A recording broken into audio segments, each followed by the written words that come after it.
Hello and welcome to DigFin VOX, Voices in Digital Finance. I'm your host, Jame DiBiasio. If you enjoy the program, give us a like, share, subscribe. My guest today is Chandrima Das, a Wealthtech veteran based in Singapore. We spoke about the past of Wealthtech and her journey from a simple robo-advisory model into something more sophisticated, selling that business to Grab, and now she is on a new adventure with let's call it a Wealthtech 3.0 Teleskop.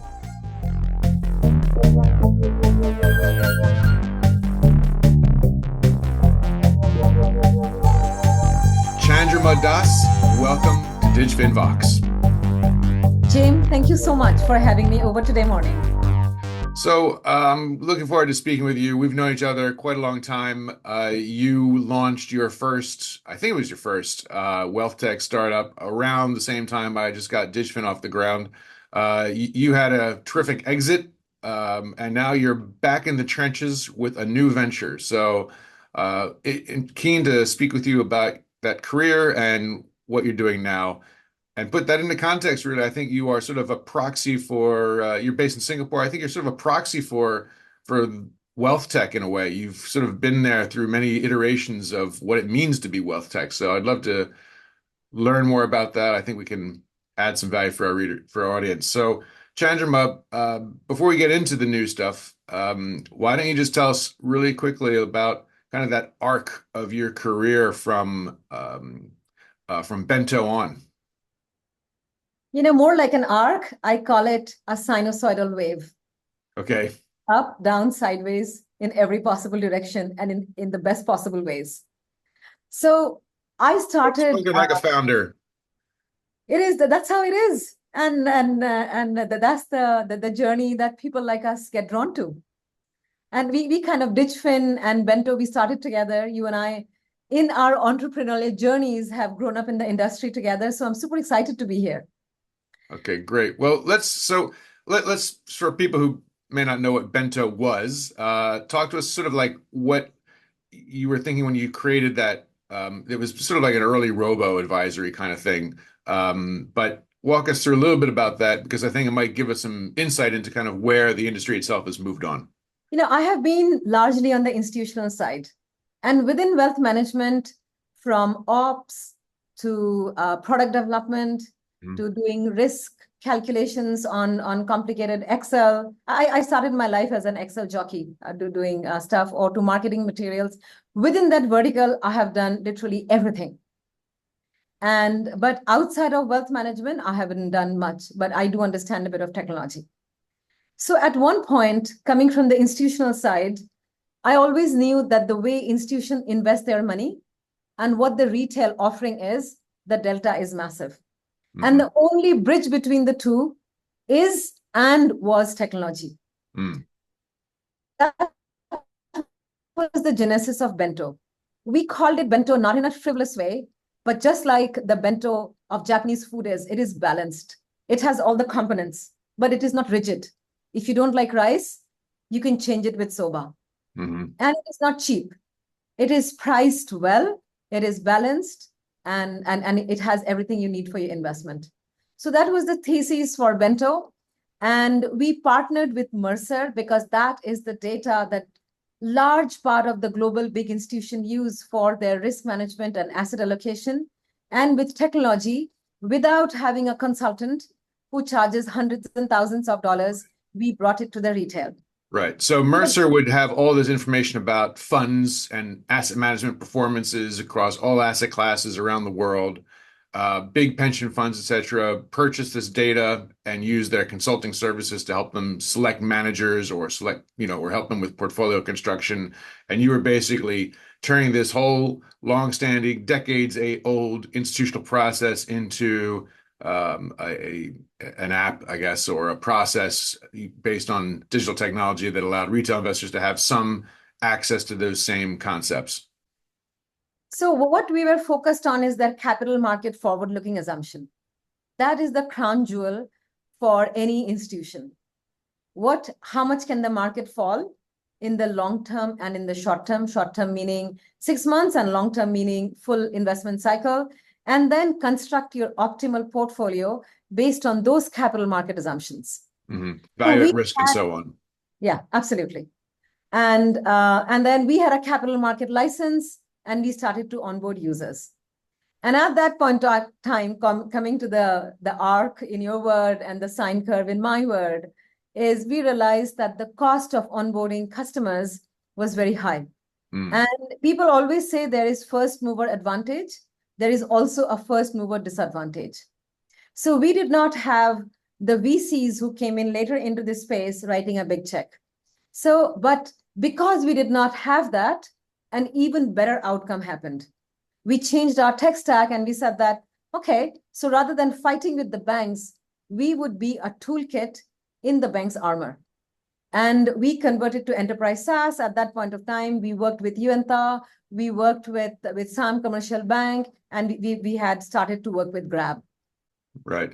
And so this was, I think, just to put this in some perspective, I think there was a lot of robo-advisors or early wealth techs that went on a similar journey. They realized that being a B2C was enormously expensive, very difficult to scale.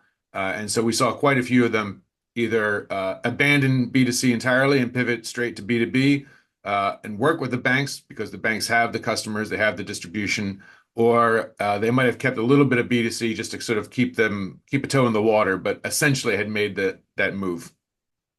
Yeah. But I am such a big advocate for wealth tech. When I see success, it makes me so happy. And when I see folks like Endowers do well, or when I see Saif, when I see Stashaway, it just makes me feel that the fire that we started in late 2015, it continues. It has the support of the ecosystem, including investors as well as users. Yeah. So do you think your pivot was it early? Do you think these other three that have done very well, also all out of Singapore, have was it timing, or was there something else that you think made it necessary for you to make that pivot in a way that they did not have to? It's a multivariate thing. So one is timing. And then in other parts of the world, so we were very early with Bento and a B2C, but in other parts of the world, the whole robo-advisor became very prominent. And then the money came into that sector. But there were also others who stayed on the path of enterprise SaaS. I think Quantifeed is one of them. Yeah. They stayed on the path. And the ones who withered away were the ones who did not have a proposition. So if you went to the market and say, whatever you need, I will build, then you are not a product company. Then you are a bank's dev shop. So I think both in B2B or in B2C, if I think of Stashaway, I know what is their core proposition. If I think of Endowers, I know that they have got the institutional funds in there. When I look at Saif, I know that what is their proposition. So the ones who found their niche and who stayed true to it survived. And similar for enterprise SaaS. So yes, I think we had the experience of both, and then we managed to do the pivot in the right time. That was, hindsight is always 10 by 10, and that was magic. And then that did land you a deal with Grab. So just quickly walk us through, what was interesting to Grab. You became sort of their wealth tech engine, and spent a little time inside that organization. Just tell us a little bit about what it is that they saw in Bento, how they integrated it, and what was your experience there like? So Grab for me was a lesson of a lifetime, and in the best way possible. So the biggest lesson overarching everything is that if somebody wants to have a conversation with you, don't assume, go and talk. So we had a bank as a client, we had broker as a client, and we were working with Sam Commercial Bank and a few others. And I went and told an industry colleague, all these newbies are coming up. Singapore is going to issue banking license. I want to work with them because that's where the pixie dust is. You mean like the virtual banking licenses? Yeah, the virtual banking licenses were coming up, and then likes of Grab and also Gojek, they were talking about the flywheel of benefits to the user, trying to say that we can do insurance, we can do wealth management. And I told this industry colleague with whom I'm ever grateful. And I said that, look, I want to work with these guys. And I have been trying to make circles around Grab, and I wasn't finding the right hook or the right person to talk to. So he said, go and have a word with so-and-so. The name happens to be Ruben Lim. Go and talk to him at 8 a.m. on this date. And my only objective was to be a vendor to Grab. But the conversation progressed because we had a capital market license that was very useful to Grab at that point of time. And then, and we also had the tech stack on an enterprise level that could have been taken to other countries. And while we started as a vendor, and we kind of liked each other, we liked working with each other. We had similar, ambition to bring in the right product to the people. Yeah, that business chemistry is something that you can't really put in a bottle. Yes, you can't put in the bottle. And then when they said that we want to write a check on you, it took a bit of time on the negotiation, but the whole feeling of building a tech company and being acquired by the largest tech company in the region, I can't describe that with words. Yeah. Well, congratulations to you, Chandrima, for making that happen. A little bit of good timing as well. Obviously, I guess it's before their SPAC and everything, when they were still, and when there was lots of money flowing around all across fintech and tech in general. But hardly anybody else has made an exit like that. So well done. And then what did while you were briefly inside the machine, and what was your take on kind of how you saw they were thinking about or adapting wealth tech, and how the industry began to change, or the offering began, or the idea of it began to change? So when I was within Grab, I think I was within Grab during the best days, when the intent was as pure as possible. In every conversation, the customer was in the middle of the table. And that lesson in my lifetime, I cannot let go of. Yeah. So it was always, why are we building it? And we are always building it for the customer. So the customer centricity was outstanding. And then all organizations have values. But the values that Grab put the posters on their walls was something that everybody imbibed. So I think building a corporate culture which is value-centric and building a product that is customer-centric are the two lessons that I keep in my lifetime. Yeah. It sounds so simple, and yet hardly anybody is able to actually do it, at least not consistently. And of course, you did mention the good times. I think, if I'm a little cynical, it's easy to do that when the getting is good. But today, of course, for all kinds of companies in the tech space, there's much bigger focus now on profitability or sustainability, or that pathway to profitability, as opposed to user eyeballs. In most cases, the VCs and so on are much more gun shy about that. And so, did you experience any of that, either that in your new role, or while you're still at Grab? I mean, did you have a sense of what it means when the focus in the industry goes from eyeballs to profits? So I had started to see, I would call it green shoots, because I come from the traditional industry of this acronym called PTP, Path to Profitability, in my stay there. And I thought that was good for the industry, that was good for investors, that was good for employees. But from any change, why we are building at all cost to we are building at low cost, and we are building towards profitability, it's a seismic change. It's a change in mindset, and it hits everybody. So I had seen shoots of that coming in when my 1 year got over, but I thought that it rattled the organization, rattled the people, and this is why I keep coming back to the sine curve. That's when the whole rationalization of business, what is core, what is not core, happened. Right. So this is going back to the necessity of that value proposition at the heart of what you do to weather these different seasons. Yeah. And the whole concept of what is our right to win, it became center of all conversations. And this also happened in the US. I remember that Uber shut down their wallet business. They went back a bit. And then Gojek was a bit later to follow on that. And on Grab as well, they did a whole bit of rationalization. That happens in or that comes with maturity of a business about what is it that we stand for? What is it that we do? And then they decided to streamline the business. Now they're quite focused with the bank, which is good, and then with the core part of the businesses. So I had seen early shoots of this whole change, but now that I talk to my friends out there, and it just I can see that come through in a different complexion of the organization in a very good way. Yeah.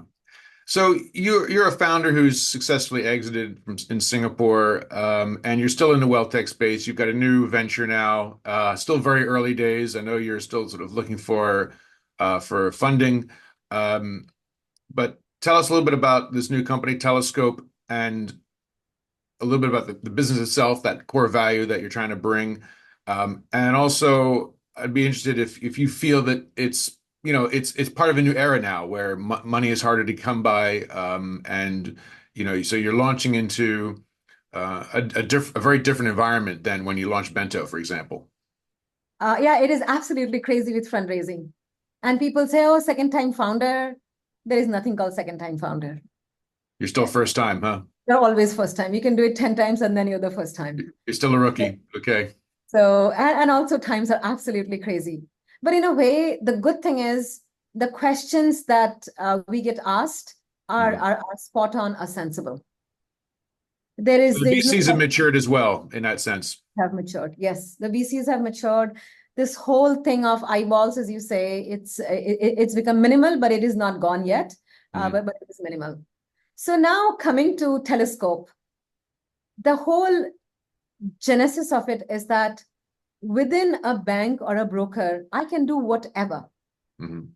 But if I want a consolidated view of what is my number, I do not know. Now, in the name of financial wellness, there are many people who go and try to learn about insurance, learn about what is convertible bond, how is NAV of a fund calculated, but that doesn't matter. What matters is you swim better when you know how much water you stand on. And that does not exist in the market today. I can open a bank account in 3 minutes using SyncPass, which is magic, but I don't know how much money I have. So one is this. Or rather, you don't know how much money you have outside of that particular account. Yeah, I don't have my overall picture. I don't know what is my insurance coverage, though I know that I have bought a bunch. And then when we grow over 45 and we know that the nest is going to be empty at some stage, we know we have to build this information capsule and do a bit of Marie Kondo to our financial lives and have a catalog of stuff. And we are building the tool such that people like me, the pain point always comes from the founder. And in my house, I'm the one who keeps track of the assets. No one around me knows the haves and have-nots. So to have a catalog of financial, non-financial, to leave letters where I document my values and why I took certain decisions in the family, and to make an information capsule so that nothing financial or non-financial is lost should I get hit by a bus tomorrow, or someday I'm going to leave this planet. So might as well have a plan.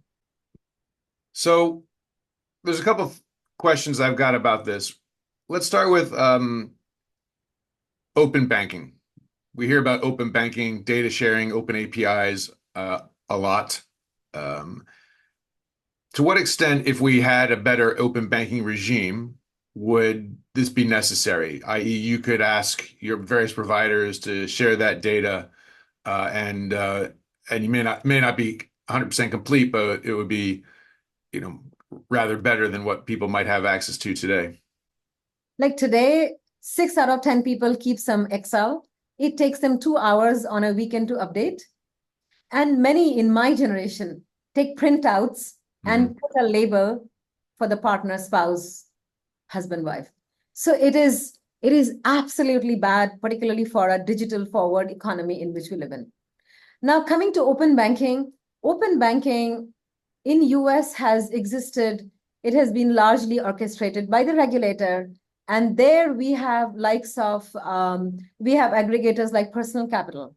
We have aggregators like, as I always say, US tends to be 5 to 7 years ahead of us in Asia, particularly in wealth tech, may not be in payments.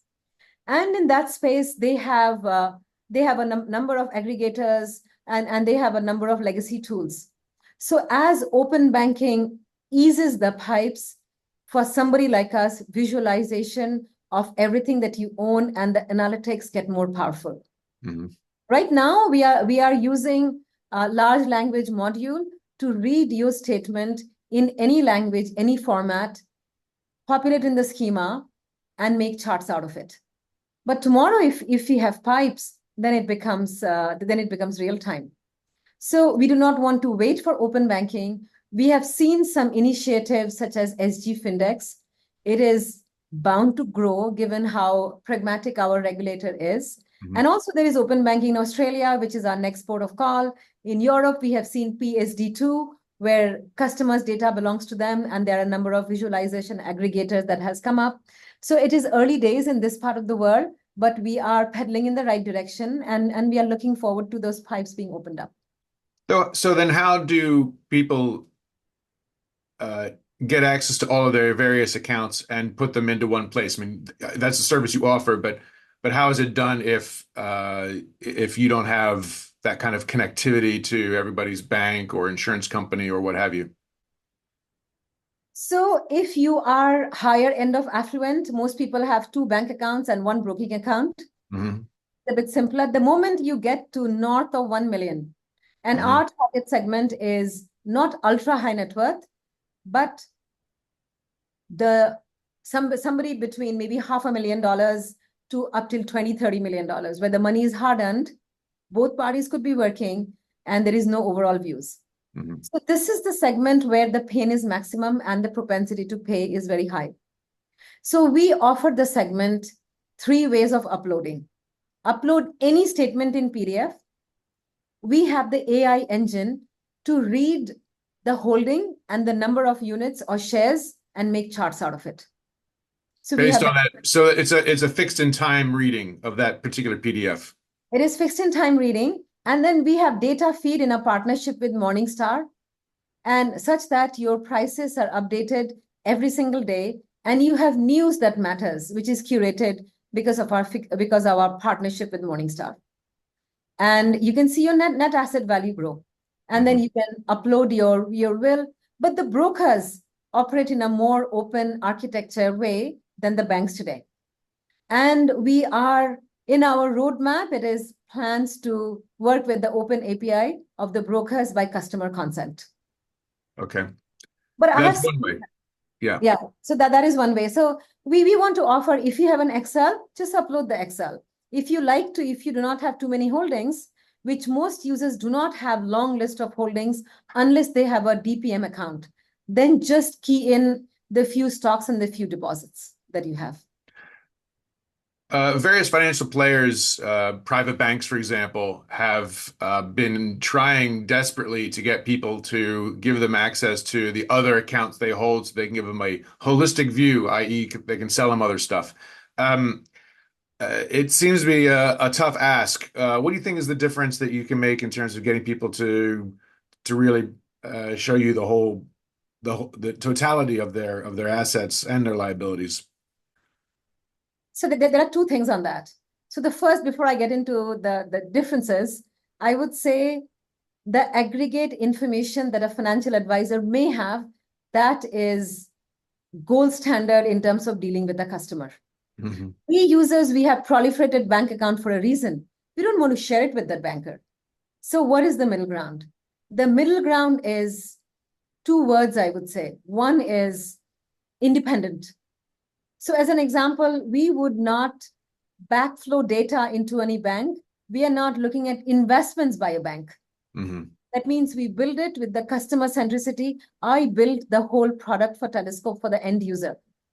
But the end user does have benefit if he or she is able to share the details with the financial advisor they choose to trust.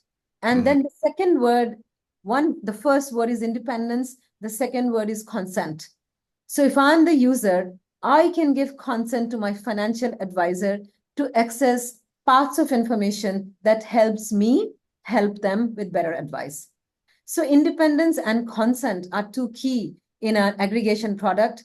It cannot be done by a bank because I know that the information would be back channeled to the bank, and then my interest may or may not be center stage. How do you get people to trust putting all their information in one, all the eggs in one basket, so to speak? So yeah, great question. And why would I share everything with Teleskop that I haven't shared, With even anybody else? Yeah. with anybody else? So number one is we do not do any KYC information. If my account is Dragonfly44, so be it. Mm-hmm. Nobody in Teleskop needs to know who is. We do not do KYC. We just say create a login with any email, and that's about it, and get started. Number one. Second is it's an anonymous platform. So one is no KYC, which is anonymous, and we bring an anonymity to a different level. If user uploads their PDF statements, we only pull out the holding and we incinerate the whole PDF immediately. We don't even do batch processing. So we pick out the data and burn the file out. Mm-hmm. So there is no shadow of the document that sits. Then the third part is the most sensitive information is anything. It could be my insurance policy. It could be my deed of the property that I own, or it could be the will that I leave behind. So all these have sensitive as well as personally identifying information. This sits in a vault with some features of encryption, which we have borrowed and learned from the crypto world, which is behind a passphrase that nobody, no matter what, it is encrypted on the device, can read it unless you, the user, has released it. So number one is no KYC. The second is encryption such that we do not maintain or keep any PII. And the third is the zero knowledge encryption. So in fact, we have a page on security on our website because this question comes up quite often, just as it should. There's a problem in the Bitcoin world of people forgetting their phrase, losing their keys, and then too bad, it's gone. How do you make sure that that doesn't happen? Well, it is a bit of a occupational hazard of having something with tight security. But to give you some anecdotal data, evidence on it and data on it, 200 billion of Bitcoin is lost because of people have lost their passkeys. And but we are trying to solve for it by having a sharing function. So that means if I have an account and I'm the accountant in my house and I'm the Excel keeper, so I can share my Teleskop account with my husband. Mm-hmm. And this is what we have seen is Teleskop is not an individual product. It's a family product. Most people like me who are the accountants and the bean counters, we want to share. So we want to keep the sharing function such that things don't get lost. So to give you an idea of more things getting lost, just in our Singapore, 12 to 15% of CPF remains unclaimed every single year. Mm. In CPF, people forget to do nominees. Or they pass away. They pass away without a nominee, and people don't know. Then the second part is 2,000 insurance policies are unclaimed every single year. There is 8,000 that is outstanding as we speak today. Mm. Then Singapore does not disclose the unclaimed bank account sum. But if I look at UK, because that is also a booking center in some way, there is 260 billion quid of unclaimed deposits. In Australia, there is 16 billion of unclaimed superannuation funds. So I think we individuals, we are all conscientious in our own way. But if we don't track, it is only we who lose by not tracking in our families. And also legacy planning is not a problem of tomorrow.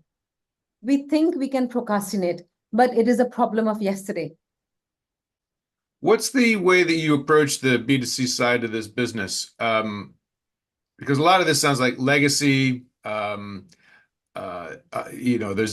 clearly a death benefit aspect to this, which is, that's a very different kind of conversation than manage your assets or, have control over your stuff, get better financial advice. So what's the tone that you go in with, and how do you sort of balance these very different stages of someone's life or where their head is? So we have no plans to advise people or manage their money. Mm-hmm. So we tell them financial wellness is about aggregate your assets, know your number. and have an information capsule of everything. Now, that is the first stage. When you build the information capsule, that becomes the foundation for your legacy plan. And talking to where people's head around in terms of where they are with aggregation, we believe that those who are below 45, when you don't think about being an empty nester and you think your salary will go up in the same straight line curve as it has, and when you are in that life stage, then just aggregate your assets.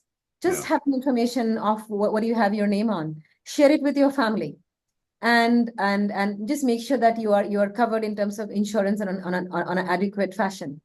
Then when you go on to the next stages of life where you know that you need to pass on stuff, you need to know how much income you would have from your asset, the passive income, when your regular salary will stop. That's when the legacy part kicks in. But it is all built on the same foundation. But depending upon where the user is in life space or mind space, you can have either aggregation or you can have aggregation and the vault. And even better, we are building a services leg, because when people get more and more affluent, we get used to being served, particularly in this part of the world. Right. And in that case, we would have the tech and the concierge to do it for you when it is convenient. And what would that imply? Because when I've talked to various wealth techs that are sort of replicating the investment aspect for what a private bank could do, they can do all the money aspects, the funds, etc. But then usually that service, whether it's generational planning or philanthropy or art or whatever, they don't go that way. That's not what a tech company can do. That's they leave that to UBS bankers. What's your where do you see this going in Teleskop? We look at likes of all the robo-advisors who target our segment as potential partners, and the segment of the top tier private banks and where these new providers are getting into, it's blurring.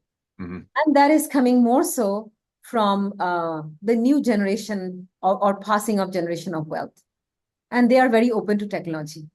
So a good example in US is Personal Capital, that partnered with the financial advisors, aggregated asset, and gave advice based on complete picture of haves and have-nots. We see that is the future of Teleskop. So we look at partnering with such providers who have overlap and commonality in the segment we are targeting. But right now, we are not actively looking for bank partnerships because of the way banks function, but who knows where we'll end up. Yeah. But the generational transfer of wealth is what we are gunning for. Ed, what's the revenue model? Subscription with a price that is cheapest chips. You pay something like $69 per annum and do all your aggregation with price, feed, and news.